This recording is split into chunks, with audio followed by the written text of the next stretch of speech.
I've got my co-pilot here today with me. I'm Abe. Abe, we have the Idoneth Deepkin book. They live in a pineapple under the sea. They live under seashells. They live in seashells under the sea, actually. Idoneth Deepkin! I see what you're doing there. But yes, we have the new Idoneth Deepkin Battle Tome. This is a brand new race for Age of Sigmar. Kind of a big deal. Lots of changes, lots of updates to the lore. I mean, this is a race that has been around since the beginning. It's not a new race at all. It's not a new race. It's been there since forever. But they mess with your mind, so you don't remember them. We all just forgot about it. We just forgot about them. Yeah, it's but they're actually cool. They have a pretty intricate backstory. We'll get into all that too. We're also going to cover the units, so we're going to go pretty fast. So let's dive in. Oh, I see what he did there. Water jokes. There are like Skaven and diving scenes in this book. There are Skaven actually do dive into the it's a whole thing. It's a thing. So yeah, we're the rat men today. We're the rat men. We're diving in. I really feel like also I just want to say one of the things that you'll see in this book is that the Idoneth Deepkin do have this ability to make people forget when they invade. And I really think that Games Workshop missed a great April Fool's opportunity of releasing the throwback to the 5th edition Warhammer Fantasy Idoneth Deepkin book and be hey you guys don't remember this book you at all? Don't know what? Yeah. So yeah, where did they come from? Starting off, who are the Deepkin? All that fun stuff.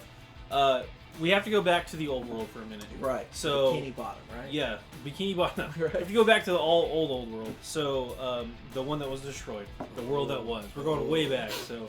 Yeah, Abe pouring out for the old world. So to start off, we all know the story. Yeah. Chaos wins. They destroy the old world. One of the last, I guess, realms or settlements to go.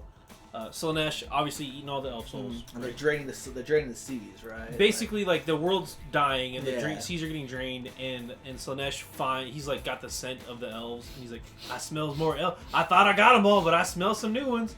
And then they find these elf settlements that have settled at the bottom of the sea. They've been there the whole time, and they worship Mathlan, the elvish sea god, obviously. Right. And he's actually one of the last of the pantheon to die in battle against Slaanesh because he's trying to defend his people.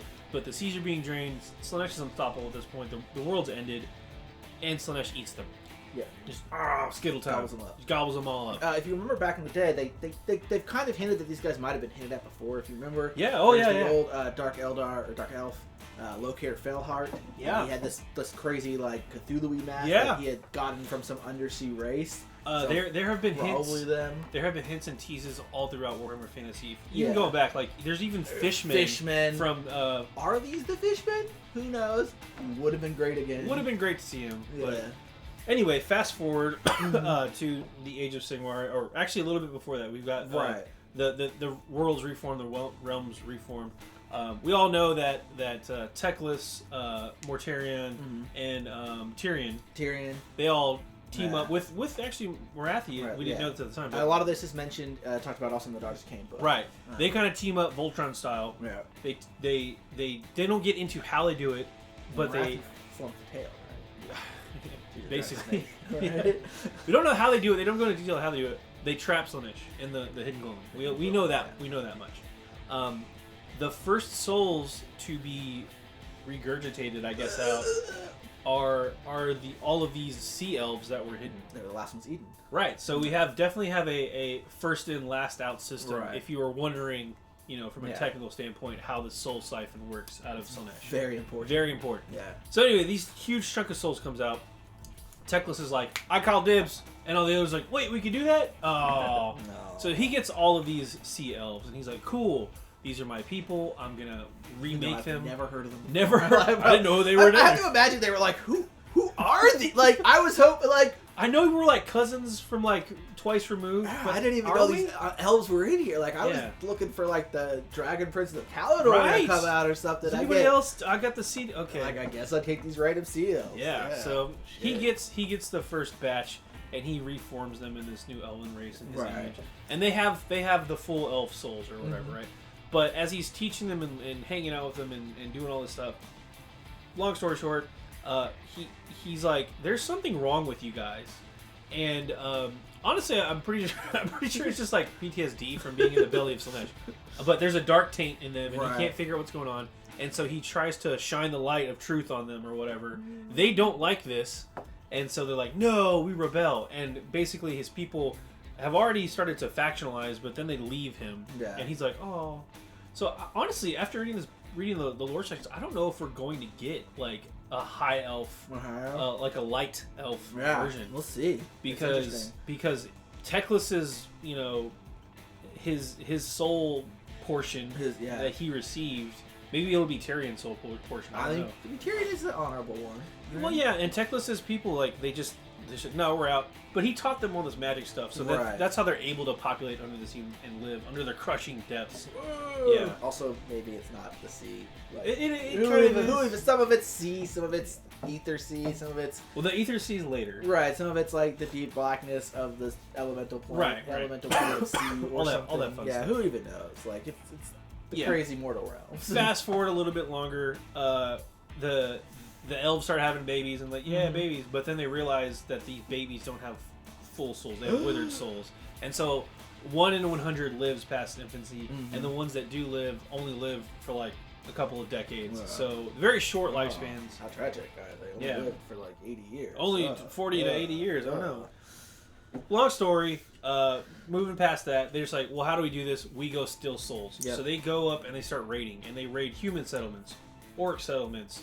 Other elf settlements like the Sylvaneth, they spar with the Dot Arcanes occasionally. Like the Durden in the mountains, they have no interest in gems, gold, anything valuable. The only currency they matter and the only currency they care about is souls, and that'll be important later. Really important. Yeah, and I don't know why they just don't have like giant orc farms. Yeah, I would. I'm just gonna plant some fungi and reap my souls later on. I mean, it makes sense. So a couple of things too. I mentioned earlier they factionalized pretty early on. A lot of the factions broke off. They actually find, conveniently enough, other types of realm gates. They call them whirlways, not to be confused with webways. Right. But they're whirlways under the sea. With the pineapple. Greener?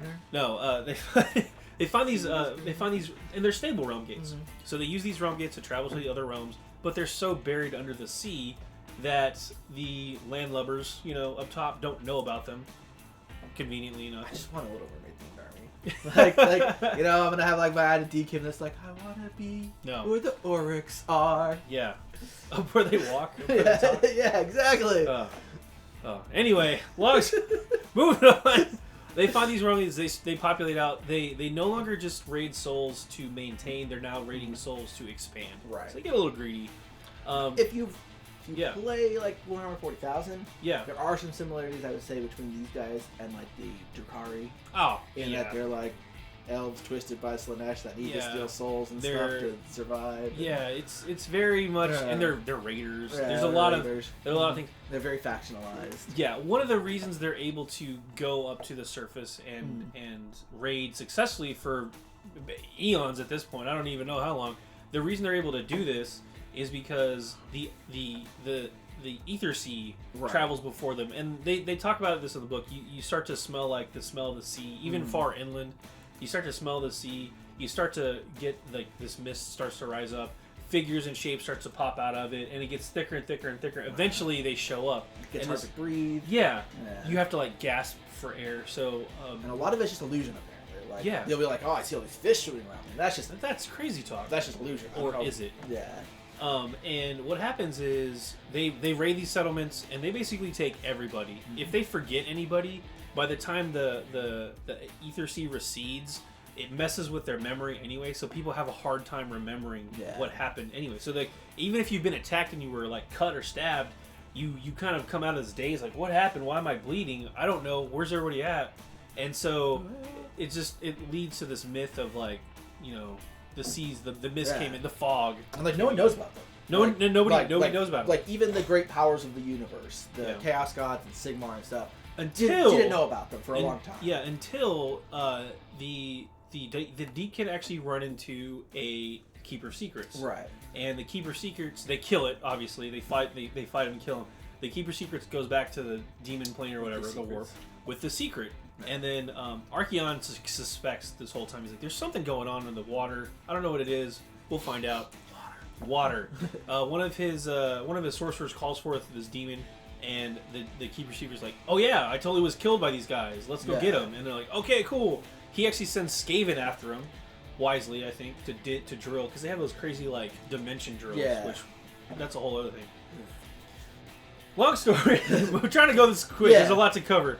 So Chaos finds out about him. They start fighting with Chaos. There's a lot of stuff that goes on with that. Sigmar and Stormcast Eternals run into them occasionally. And they actually form an alliance, not because they have like-minded goals, but because the Idoneth Deepkin are in trouble and the Stormcast are in trouble. So it's like an allies of convenience thing. But on top of that, the Idoneth are like, hey, we can't take their souls out for some reason. Whatever's going on with you guys, we can't like take them away. Yeah, I guess we don't want to fight you then. Yeah, so like fighting you is useless. There's no point in this. No point in fighting. Let's be friends. And they're like, okay, cool. So that's how like the first Sigmar Idoneth alliance happens. Is we can't hurt each other, or we can't hurt each other, but it will benefit neither of us. So let's just be buds. Like Nagash starts to figure it out because their souls are getting stolen from them. Right, as usual. And that's exactly. Fast forward towards the end of the thing now.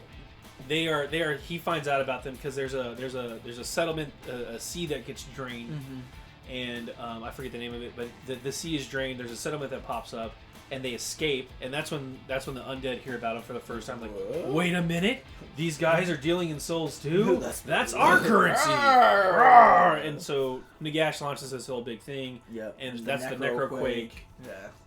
And then you have basically caught up to this point where.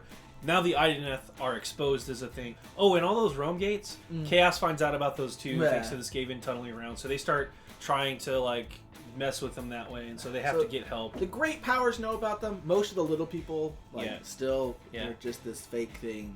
They're just legends out there. And even when they fight, even when the little people fight with the Idoneth, something about the other sea messes with their memory too. So that's part of the problem. Yeah. When they steal your soul, also interesting. Like you just go to sleep. They either kill you outright.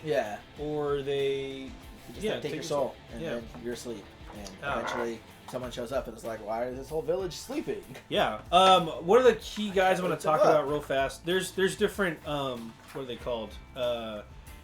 Enclaves. There's the different whirlways which you've mentioned. One of the guys I want to talk about though is the leader. High King Volturnus. He has a cool eye patch. Yeah, so real quickly before we get to him. Yeah. They're divided into two main divisions, right? Among the Idoneth Deepkin. There's the Achilleans. Achilleans, which are the full-souled guys. And they're like the noble...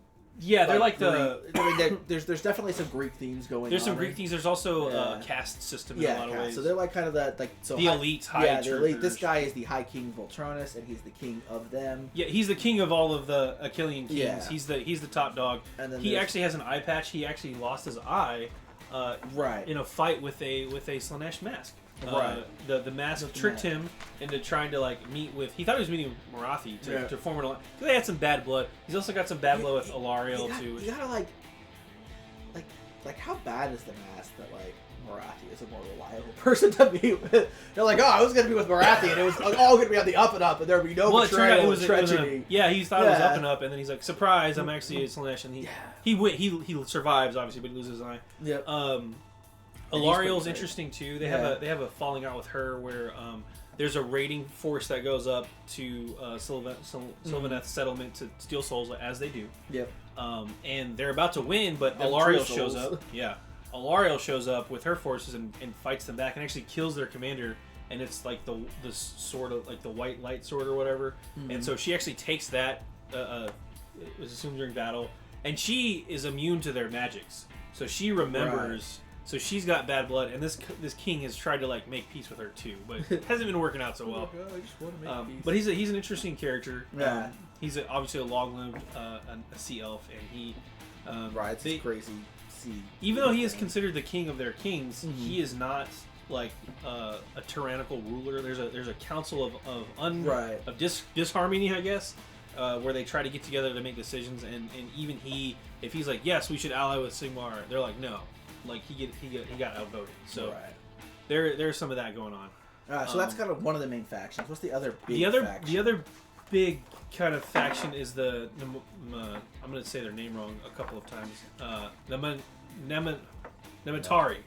These guys, right? Oh yeah, those are the Eastern agents. Those guys are a little different. Those are their magic users. We'll come back to that. But the Nematari. Nematari are their withered souled, short-lived. The guys with no eyes, the really pale fighters. They are physically perfect, except for the eye thing, which we can get into. And the no hair. What if you like hair? They have no hair, but their bodies are physically perfect, they use them as like kind of the menial task. They're slave cast eventually.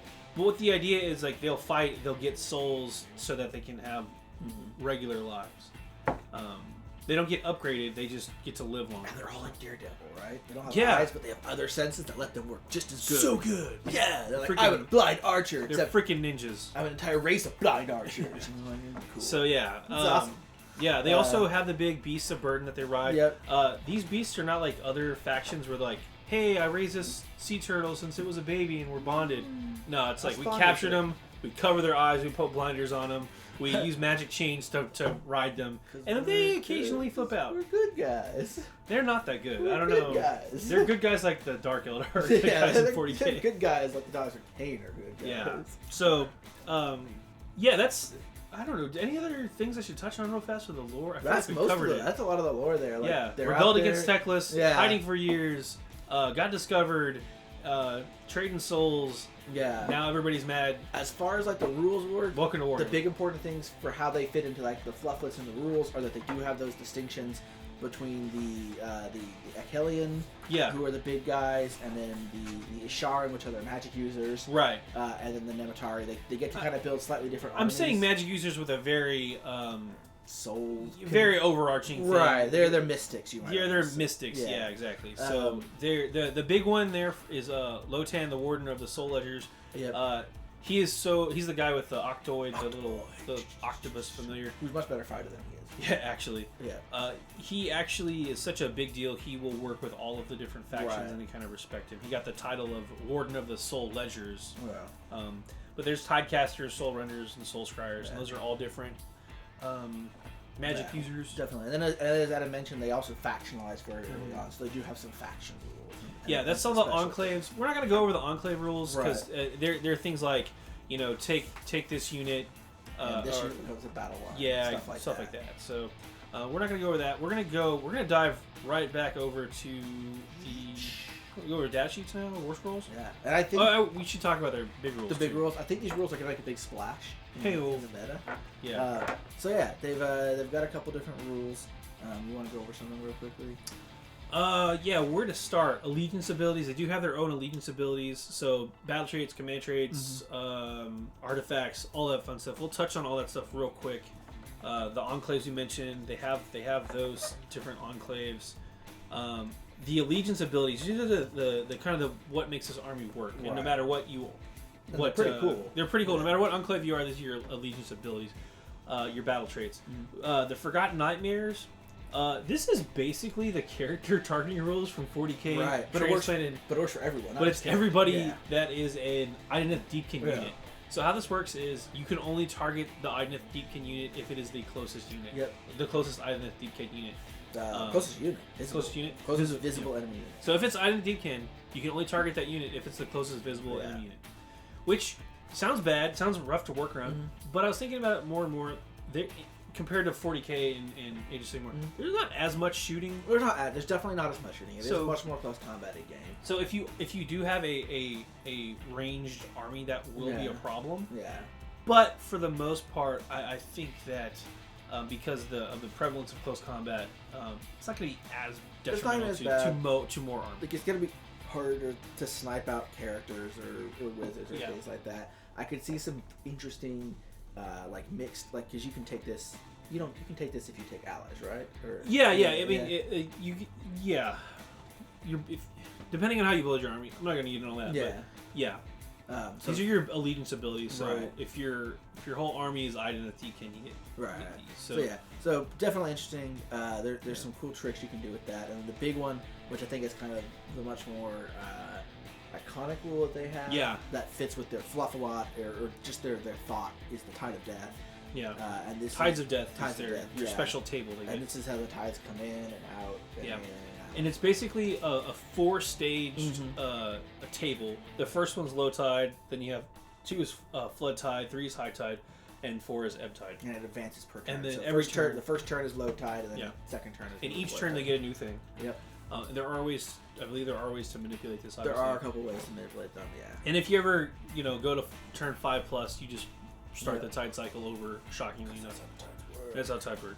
Low tide in the first battle round, basically, they count as being covered. Mm-hmm. Not bad. Cool.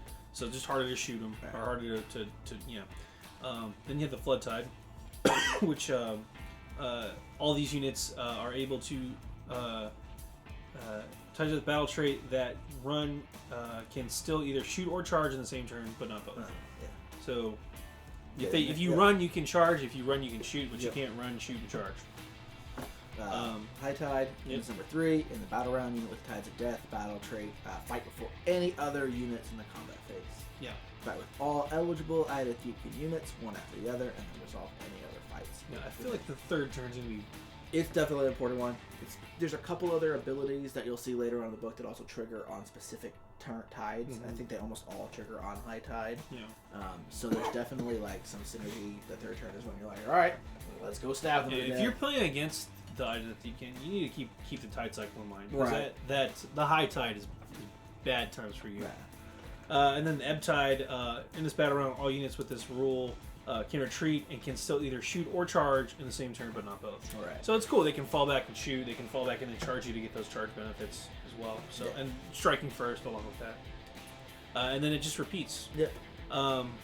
Command traits. We'll cover a couple real fast. I think one of them that kind of touches on what we were talking about earlier is the Unstoppable Fury command trait. Mm-hmm. You add 2 to the attack characteristics of any weapons used by this general in any battle round in which the high tide ability is in effect. Yeah. So again, that's one that it's a pretty good one because it does it to all his weapons. Yeah. But it only works on certain turns, so that's kind of right stacked into it. That.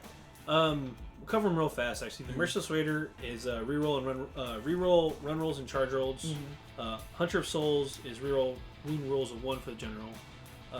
Born from Agony increase their wounds by 2, which is nice, just a general thing. Then the last 2, Nightmare Legacy and Lord of the Storm and Sea. Nightmare Legacy subtracts 1 from the enemy's bravery within 12 inches, and Lord of the Storm and Sea adds 2 to the bravery for Idoneth Deepkin units within 12 inches. Yeah. That was actually important because I was looking, they don't have the best leadership. It's not the greatest. They do have some good ways of buffing it like this, but it's not the great. It's not the best courage or bravery or whatever. They have a bunch of artifacts. Yeah, we'll read off like 2 or 3. They do cool things. Because they have the Achillean artifacts and the Idoneth artifacts, and then I believe they have a couple more as well. They have a number of them. Yeah, so a couple different charts. These are all 6 items per chart, so if you want to pick a couple there. I do like the Bioshock shell, because obviously Bioshock is under the sea. Right, right. You know. Once per battle at the start of your combat phase, you can set the bearer will use the Bioshock shell. If you do so, each enemy unit within 3 inches of the bearer suffers D3 mortal wounds. It's not bad. It's not bad. If you can get that on a character, then get him within a couple enemy units. Yeah. That's definitely could be really useful. Or it's a great way of finishing off injured enemy characters that you've been fighting with. Just pick them off. Yeah, and instead of any combat phase, so like you could charge in on your turn, hit them really bad. Oh, I didn't quite kill him, so at the start of his phase before he can kill me. Gotcha. That's a great one. You got the Black Pearl. Yeah, that was an Achillean artifact. There's the Achillean artifacts, Idoneth artifacts. Over here, the Black Pearl is a 6-up save anytime you take a wound or mortal wound. What? It's not a shit? Yeah. I've been lied to all along! There's a couple of them. I really like this one, Lalandra's Last Lament. The reason I like this one is it's once per battle at the start of the battle shock phase, you can say the bearer will release the ability if you do all Idoneth units within 18 inches of the bearer, wholly within 18 inches, keyword there, do not have to take battle shock tests for the phase. Right. So, kind of a big deal if you're trying to set up a next round. I have all my units still around in close combat.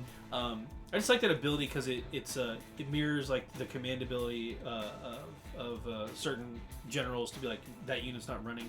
Now it's like multiple units are not gonna run. So I like that ability a lot. There's 6 for the Achilleans and 6 for the Idoneth. There's 6 Asharan artifacts and 6 arcane artifacts. And I do like. Yeah. You got brain barnacles. Barnacles is one of the brain barnacles. Yeah. So that's great. That's the Ishran. What was that one do?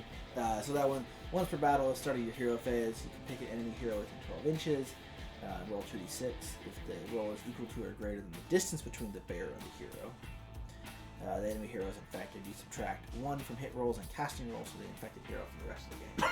It's got barnacles in his brain. I mean, barnacle brain. It's a decent ability, but I just love the name of it. Yeah, I like brain barnacles. That's great. For the arcane artifacts, those can go to any Asharan hero. Right. The arcane artifacts only to wizards. Right. I really like the Krakens too. Obviously. Again, the name's cool. Yeah. It's a cool ability. Once per battle, during the shooting phase, you pick an enemy within 12 inches and you roll a d6.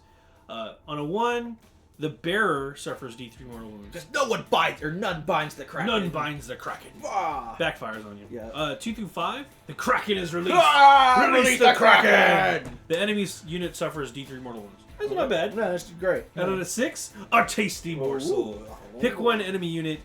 Pick one model in the enemy unit. The model you pick is slain if it has a wounds characteristic of less than 10 and suffers 2d6 mortal wounds if it has a wound characteristic of 10 plus.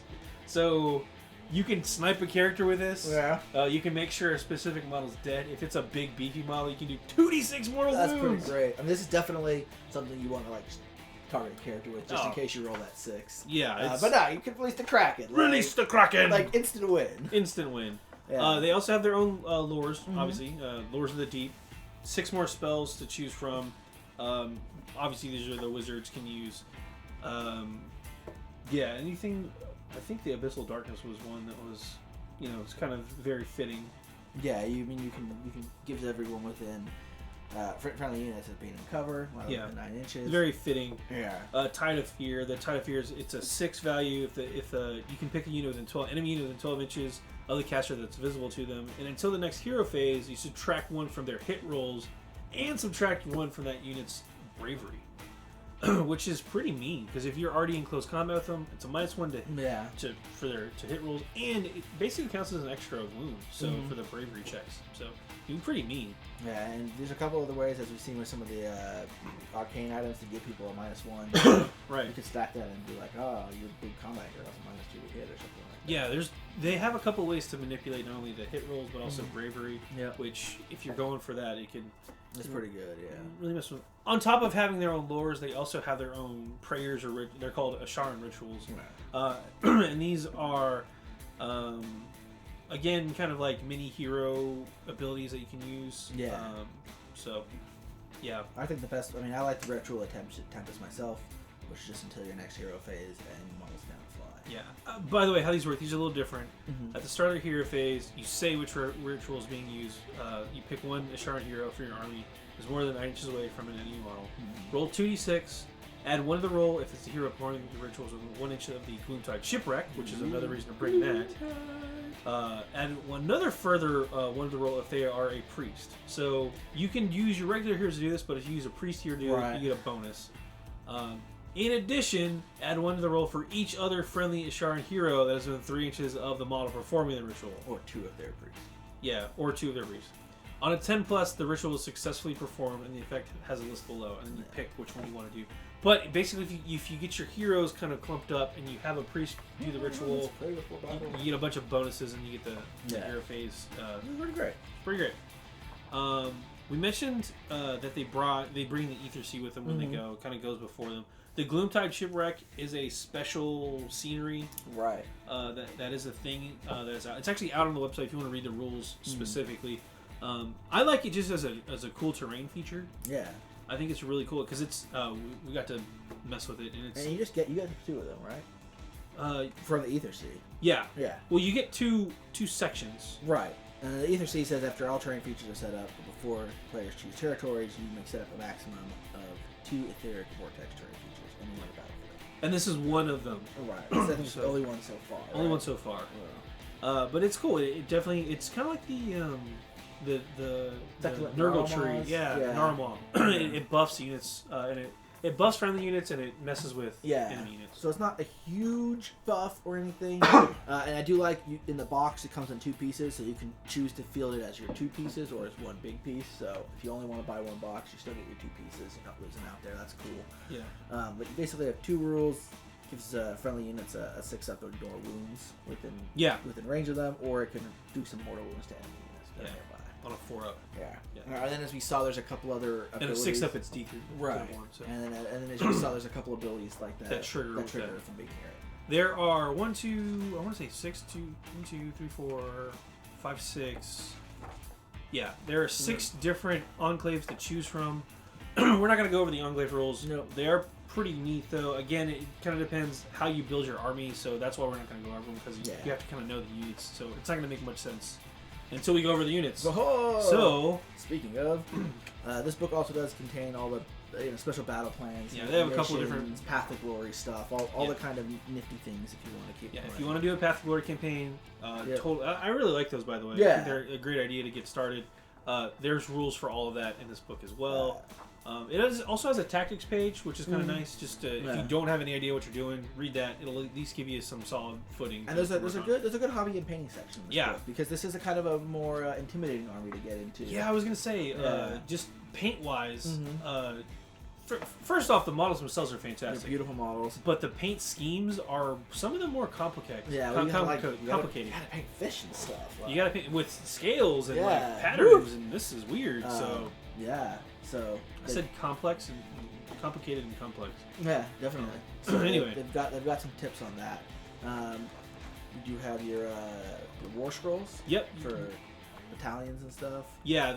Again, we won't get into all of those, but for instance, there's the Idoneth Royal Council that requires you to take 1 Achillean King, which is the guy on the horse, the sea horse, or I think they're called, what are they called? Deep mares. Deep mares. Yeah, with a little unicorn on. You have to take 1 king. One. They have like you know how the Mongols make that milk? They take mare's milk and make arag or something. I think it's called. It's their national alcohol. So they have like deep arag. Man, I wonder. Do they milk the deep mares? I don't know how that would even. You know what? Moving on.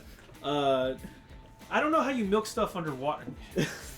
No, so they milk. There's sidetrack. The Scandinavian. I think Norway. I think is milks whales. I believe you. There's like small whales that they milk and make to milk.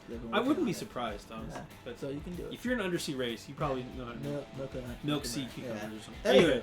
Achillean King, you have to have one of those for the Royal Counselor, a Sharian Tidecaster, and then a Sharian Soulscryer. That's not one of the more complicated ones, but then you get into the Achillean Court, which is where you have to have all of these different units, or an Idoneth Deepkin Phalanx. And the Phalanx is what they call like their army. Yeah. So this is probably the biggest one. Yeah. You do get a big reward from it. This is one that just, you once per battle, at the start of a battle round, you can choose to utilize Tide.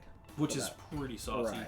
But that requires you to take a Royal Council, which you talked about. You have to take 2 to 4 Achillean Core and 2 to 4 Nomotari Core. Which I don't even know if you can take that in like a normal size game. That's a lot. That's a lot of stuff. Yeah. Yeah. They do also have a cool alliance of Woods of Sea.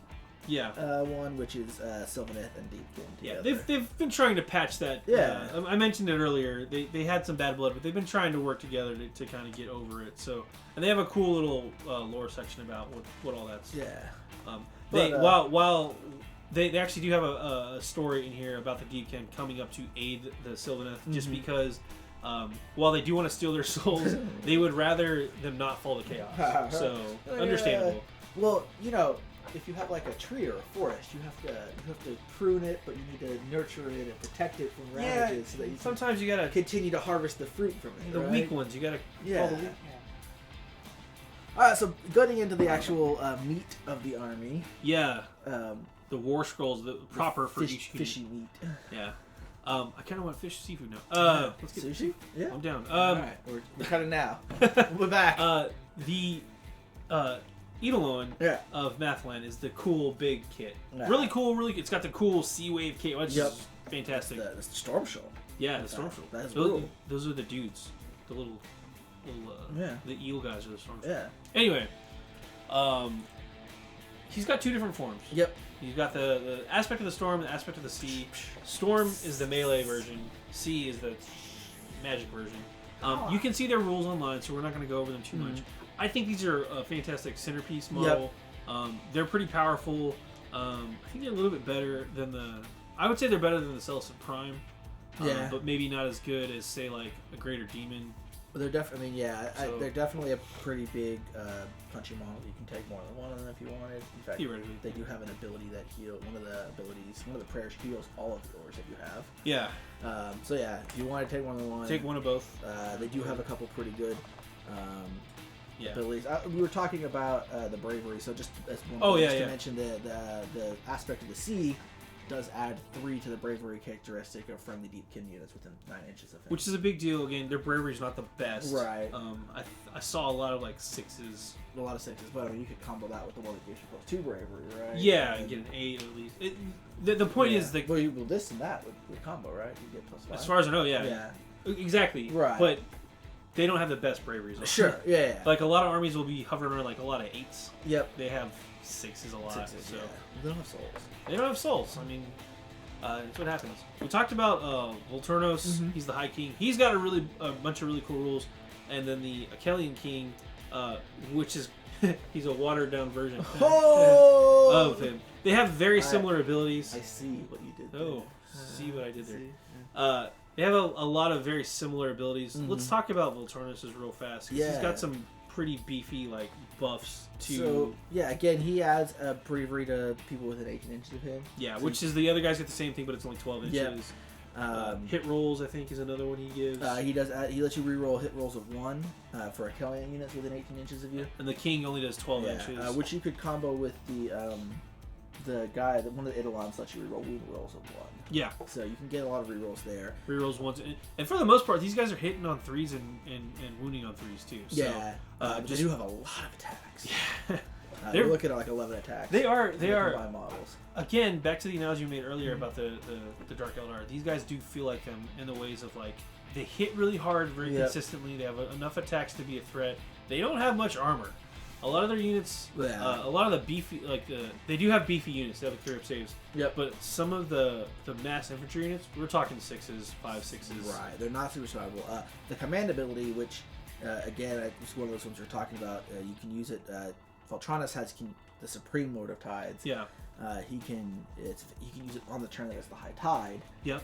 He can pick 3 friendly Idoneth Deepkin units within 18 inches of him, and he adds 1 to the attack characteristics of their melee weapons. Yeah. So basically, that on the High Tide picks 3 units. They add +1 to their attacks. Yeah. The king does it for 1 unit. The king has Lord of Tides. Yep. He gets to pick 1 unit within 12 inches instead of 18 inches, and that adds 1 to the attacks characteristics. So I will say the king is one of my favorite little rules in this book. Mm-hmm. So he can either have a bladed polearm or a greatsword. Yeah. And they're 2 different weapon options. They got both plus and bonuses, but they're good. But he also carries a falchion on his back. Yes. And he can choose to not use his shield for a turn, which lowers his save, and pull out his falchion, and he gets an extra 3 attacks with it. Yeah, which is really cool. Yeah, it's not a great bunch of attacks, but I like that ability to be like, nah, like I've got this sword in my back. Let me use that. Like I'm gonna pull my sword out and fight with 2 swords or 2 blades. I fight a bunch of junk infantry. Yeah, I'm gonna cut in there. And they have a decent amount of attacks to begin with. Well, yeah, I mean, between them and the Deep Mare, you're gonna be able to chew through infantry with it. You're not gonna get tied up. No, definitely. A big deal. So I think that's a really cool little ability. The Sharan Tidecaster. This is one of your wizards. Yeah. His special wizard spell is Riptide. Casting value of 7. If successful, pick an enemy within 18 inches of the caster that is visible to them. Mm-hmm. Until the next hero phase, subtract 1 from hit rolls for that unit. In addition, at the start of your next hero phase, the unit suffers D3 mortal wounds. So they're -1 to hit, another one, and they take D3 mortal wounds at the start of your phase. I kind of like this ability. Wow. I like the caster. Again, not the best bravery, looking at a 7, but a solid character all around. He also has another ability with a wide ether sea. That lets you tweak the blood type or the tides of death. He changes some things. If he's your general, he also gets to ignore the first wound each turn he takes. Yeah. And randomly his staff, he's not great in combat, but his staff does do D3 damage. Yeah.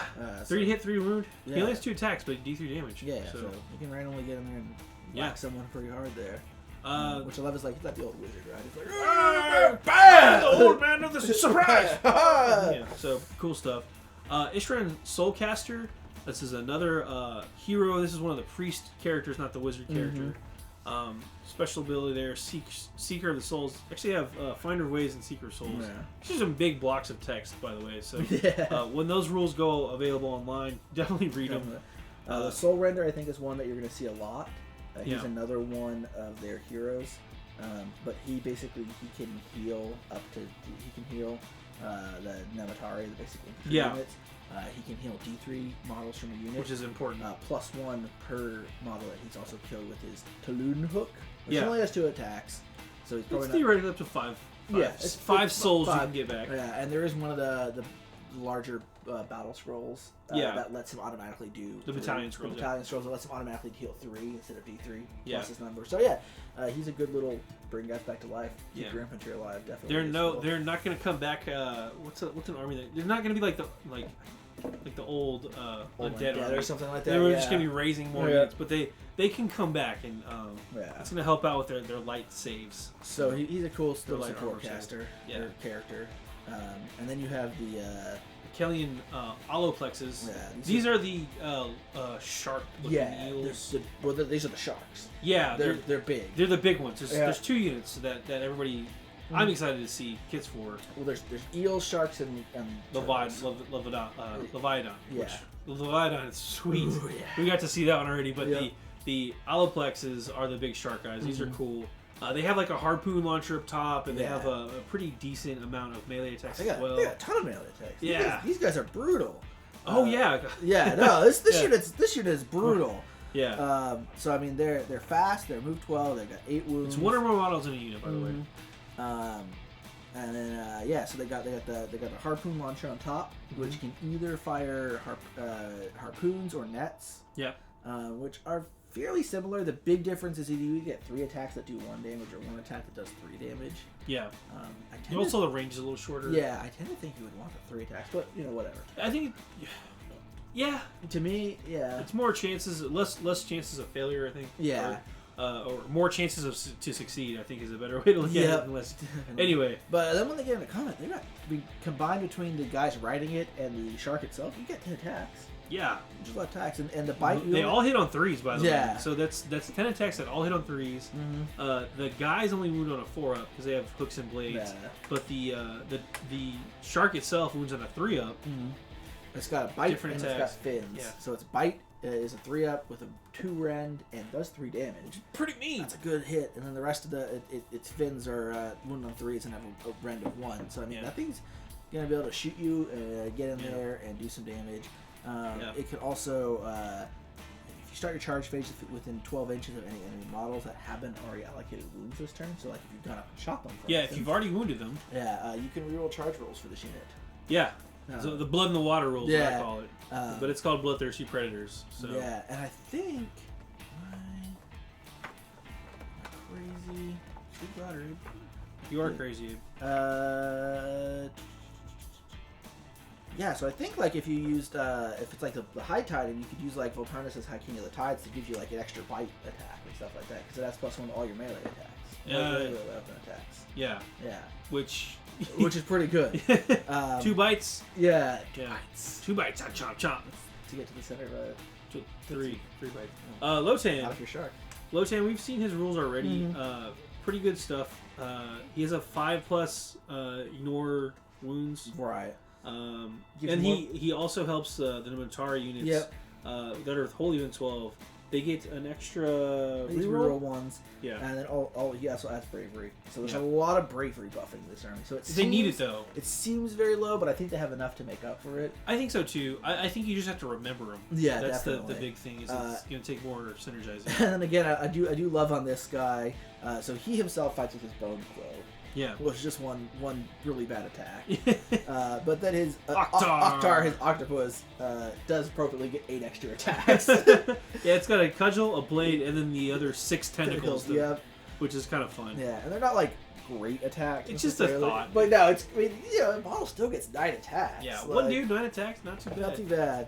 The Levidon, this is the big sea turtle. The turtle. Yeah. We've seen these rules as well, so we're not going to go over go over them as much, but I do love the Jaws of Death ability. Yep. If you make contact with that, you get a 6 roll, hit roll of a 6+ with that attack.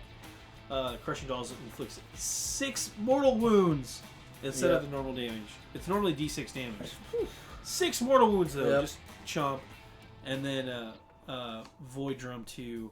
The Void Drum is a good. They have a lot of ways of being covered. Yeah. Again, this is another one you could use that. You could use that ability on and give them an extra big jaw attack. Yeah, 2 jaw attacks, totally worth it.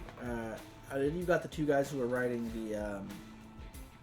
They're riding the eel guys. The Fangmora eels. Fangmora eels. So there's basically guys with lances and guys with swords. Yeah, 2 different types. Yep. Both brutal. Yeah, both fast. Both in 14 freaking inches. They count as being fly. Obviously, all of the sea creatures that are flying are on flying swimming bases. through the Aether Sea. Yeah.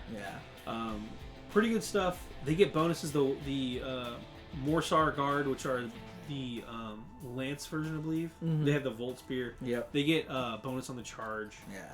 And then the other guys, they're really defensive. They have shields. So you ignore rend characteristics when making saves, which is pretty good. Yeah. And then they also, if they charge, they get a 3-up save. Yeah, so again, ignoring rend and a 3-up save when you charge, they are the super defensive guys. And they're 4-wound models. You can have a bunch of models in a unit. Yeah. They can. There's three or more in a unit. Yeah, so. You can upgrade them to be led by a prince. Yeah. Who gets an extra attack with his attack with his Hellblade. Yeah. Hellsaber, sorry. They're all. The units have a decent amount of attacks. They're not the craziest amount of damage output. No, they're good to get. But they're tough, they're fast, and you can take them as battle line with the right unit combo. And I think to me, being able to take a unit that has a lot of wounds that are 3-up save and ignores rend. Is decent. That's not bad at all. Yeah, that's pretty good. Yeah. The Namarchi Thralls. This unit I think is one of the best units in the game. I think we broke it. Yeah. So this is their basic infantry. I think this is one of the best basic infantry. Can I say that? Is that fair? No, I would agree. Let's go over them real. We're gonna go with these guys in a little more detail. Yeah. 1 wound, not impressive. 6-inch move, whatever. 5+ save, sure. Bravery 6, like I said, not the best. Not great. The Landmari blades, 1-inch range, 2 attacks base, hit on 3s, wound on 3s. -1 rend, 1 damage. That's all solid. Yep. If that's all they did, be impressed. I remember you got a lot of abilities to buff their bravery. It would not be impossible to get them to like a bravery 13 if you can even go that high. Which is dumb, but they have abilities. They can reroll 1s to hit and wound. We've already talked about the other abilities that give +1 attack and all that fun stuff. So they've got 2 things here. Yeah. They've got sweeping blows as their basic ability, which really is great. You add fantastic. 1 to the attack characteristics of a Lanari blade if all the models with the weapon are... All the attacks made with this weapon target enemy models with a wounds characteristic of 1. So if you're fighting other chump infantry, they get an extra attack. Yep. And then... Or you can add 1 to the damage characteristics instead if all the attacks with the weapon are made against target enemy models with the wound characteristics of 4 or more. Yeah, so if they have 4 more wounds, you now get +1 damage. Which is also great. Instead of the +1 attack. Yeah. Which is great. I'd rather, 2 attacks to do 2 damage with a whole unit of I think it's, starting at 10, you can go, I think, up to 20 or 30. 20 or 30, yeah. So you can have a big block of infantry that are each doing 2 damage to multi-wound models.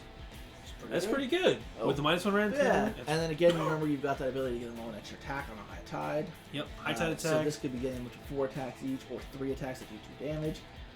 But what's weird about these guys? We ran into a rules hiccup here. We're very confused about. We've been looking at this on various FAQs. Yep. The icon bearer. Yeah. I'm just gonna read what it does. Icon bearer models in this unit. Models. Yep. In this unit can be icon bearers. Okay. Not a big deal. You can reroll Battleshock tests for the unit of Namarchi Thralls that includes any icon bearers. Cool. So I could take models. So I could have 1 or 20. I can have model. If the models in the unit have icons, I could reroll battles. Not a big deal. In addition, add 1 to the attack characteristic of an icon bearer's Namarchi blade. Wait a minute. What? So wait. There's no limit to how many icon bearers I can have, is there? I don't see one. We looked. Right. We looked a lot of places. So what does it cost me to make all my units icon bearers? 0. Oh. Yeah. Oh. So suddenly, my basic core unit is all icon bearers. You just gotta go buy a lot of the samurai backflaps. I guess. Right? I guess. It should look cool. Or maybe get those little tiki umbrellas. Tiki umbrellas, yeah. Haha. And then place their blades with like the I don't know. cups. Shirley Temples. Yeah. I don't know. The point is the Namarchi Thralls. I don't know how this. There's gotta be an FAQ or something. There's gotta be, but right now you can get like 5 attacks a model if you do things right. Yeah, if you are 2 attacks base plus 1 for being an icon bearer, plus 1 from sweeping blow, 4 attacks, plus 1 from high tide. Yep. With the different rules stuff we've talked about. You can be so that's 5 attacks. Rerolling ones to hit and wound theoretically. Theoretically, with the right characters nearby. Bringing models back when they die from your core character. Hitting on 3, winning on 3 with a -1 in. Yeah, that's pretty good. It's pretty good. Yeah, and they're not that expensive. They're really not because they're a battle line cheap troop. Yeah. Daughters of Cain, look out because they're coming for the title. Yeah. Well, I mean, to be fair, they are just other elves. They're coming for your souls.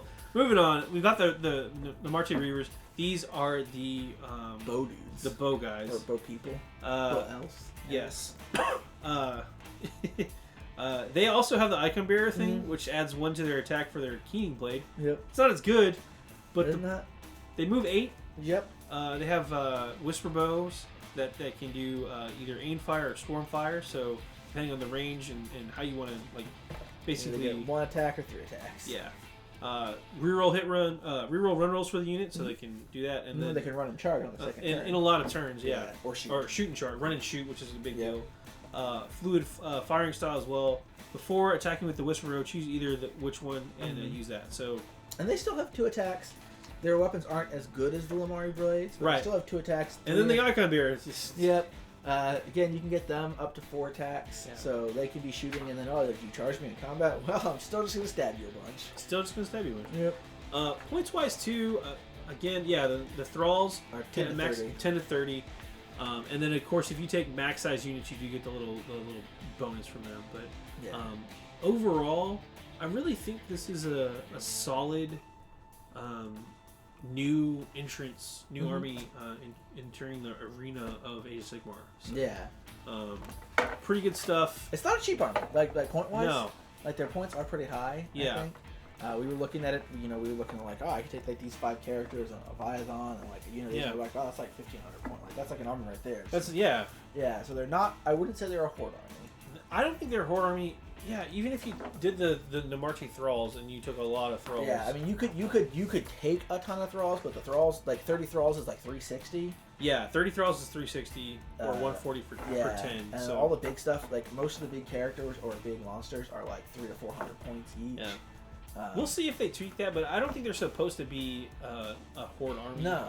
I think they're definitely. They feel like you have your chump troops, and then you have a lot of elite units that are, 200, 300, 400 points that are going to take up chunks of your army. They're all doing like 11, 12 attacks, buffing all your stuff. It's definitely a synergistic army, I would say. Absolutely, yeah. I think it's excuse me. I think it's going to be a really interesting army to see what the community does with it. But that's the book. It's out now, so go check it out. Got anything else to add? Any more borbs? Under the sea. Yep. I'm AdamHarry. I'm StableAbe. We're both from BoLS Souls. Thanks for watching. Yeah. Click to subscribe. Support us on Patreon. Check out more videos. And thanks for watching.